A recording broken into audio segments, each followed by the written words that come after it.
Hey there guys, gals, and non-binary pals, GM Potter here. Welcome to my channel where I talk about books and bookish things. I upload on Tuesdays and Thursdays at noon Central Time.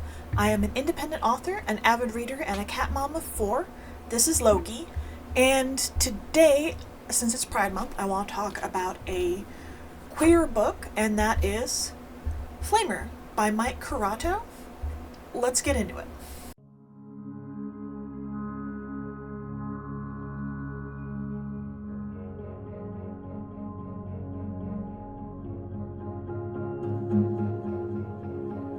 This book came out in 2020.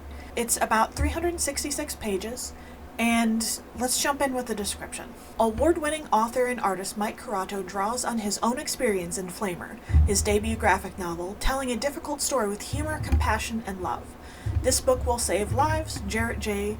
Kraskaska, author of National Book Award finalist Hey Kiddo. I know I'm not gay. Gay boys like other boys. I hate boys. They're mean and scary, and they're always destroying something or saying something dumb or both. I hate that word, gay. It makes me feel unsafe. It's the summer between middle school and high school, and Aiden Navarro is away at camp. Everyone's going through changes, but for Aiden, the stakes feel higher as he navigates friendships, deals with bullies, and spends time with Elias, a boy he can't stop thinking about. He finds himself on a path of self-discovery and acceptance. This book, it's a graphic novel. It's a fairly fast read, or at least it was for me. I read it in one sitting. This book was so... I related to this book a lot. In case you're not aware, I am pan, which is similar to bi, but all gender identities and expressions are welcome, is the main difference. So I understand at least a little bit what the character is going through, of liking someone and not feeling safe about acting on it, or not feeling safe about telling anyone what's going on with you. This book is essentially about a gay awakening at scout camp. He's in the scouts. It's got themes of self-discovery, self-acceptance, and self-love, and it gets dark. It gets really, really dark. But then hope creeps in, and a lot is left unresolved. It's not a happy ending, but it's an ending with hope that things could get better, and things do get better if you give them time. I know that this is a banned and challenged book. It pops up every time I look up what books are challenged. This one has come up every year since 2020, and honestly, I don't understand that, because there's nothing in this book that I feel is objectionable. It's not got graphic artwork, like nothing is graphic. There's nothing predatory. There's not use of foul language. Like, this book is written for a high school or older audience. Like, it's not written for middle grade audience. It's not written for an elementary audience. So banning it from an elementary school wouldn't make sense, because it's, first of all, it's above their reading level. And second of all, it's not written for that market. That's like saying, oh, Lady Chatterley's Lover shouldn't be taught to 3rd graders. Well, yeah, it wasn't written for 3rd graders. Like, this book was... I cried when I was reading this book. There's a part from the middle to just before the end that this overwhelming sense of dread and worry and fear set in, but I couldn't put this book down. I had to keep going. I had to know what happens in this book. And I'm so glad I pushed through and finished it. This book is very powerfully written, and I wonder, like, it says that the author draws on his own experiences. I don't know how much of this was drawn on for his experiences.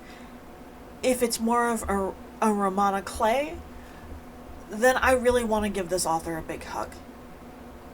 And just, like, because if this is the author's life brought to page, the author needs a big hug. As far as the artwork, he did do the artwork himself. It's very simple artwork, but I think it captures that middle school into high school age group very well, and it's done in blacks and grays with red and orange accents for fire and for things that fire represents. I don't want to get into spoilers, but trigger warnings for self-harm, suicidal ideation. It does have a good ending. It has a hopeful ending. There is a moment where I was so afraid it was not going to, as so many queer people's life stories have ended in horrible ways because of the way other people have treated them, and because of the way this character Aiden is treated. And if you have a problem with the way it's other people treating him is depicted, I think you should act on that and try to be kind. Don't, like, it's so much easier to be kind to someone and to be loving, just to be a good human to someone else, than it is to be cruel. At least to me, because cruelty takes, this is going to sound so weird, cruelty takes effort. It's the easier path to just be kind to someone, to be nice to someone, to be gentle with them, is the easier path, I think.